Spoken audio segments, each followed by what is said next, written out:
این کودک از گرسنگی می‌گریید، شیر می‌خواهد. این یک صحنه عادی در افغانستان است. سازمان‌های امدادی می‌گویند امکان دارد بیش از نصف اهالی یا 22.8 میلیون نفر ماه‌های نزدیک به گرسنگی دچار شوند، از جمله میلیون‌ها کودک هم. قبلا که وقتی که کار میرفته یعنی بابیش کار میرفت چی میگه اونا هر کدامش روز 3 قوطی شیر میخورد. ولی اونم یک قوطی شیر اردوش 2 وقت میدیم. 2 وقت میدیم 2 قوطی شیر یک شبانه روز میدیم اردوش. در این خانه همه پدر، مادر و فرزندان کارشان را از دست دادند. اکنون دسترخوان این خانواده هم خالی است.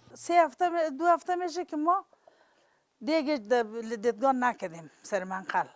دیگه از چای نان خشکم اگه سبا بود چاش نیست، اگه چاش بود شو بس نداریم.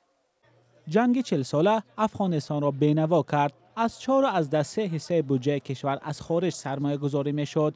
با آمدن طالبان به قدرت مبلغ گذاری قطع شد. امریکا دسترسی کشور به 10 میلیارد دلار دارایی‌های آن را هم ناممکن کرد. کشور به بحران شدید اقتصادی روبرو شد. در مرکز تقسیم مواد غذایی که برنامه جهانی آذوقه در کابل تأسیس داده است، نوبت زیاد است. سازمان جهانی آذوقه برای خرید مواد غذایی 100 میلیون دلار گرفت، اما این کافی نیست. تا سر شدن زمستان به ما با 100 میلیون دلار و تا سال 2022 300 میلیون دلار دیگر ضرور است. پاندمی کووید 19 و خشکسالی وضع را بدتر کرده است. بسیاری ها از کار و درآمد محروم شدند. اکثریت دیگر ماه‌ها معاش نگرفتند. صدها هزار نفر در پی نزاع و خشکسالی ترک خانه و محل زیست کردند. این دپل خمری جلجالق داشتم، خوردنی داشتم، این چیز نآوردم.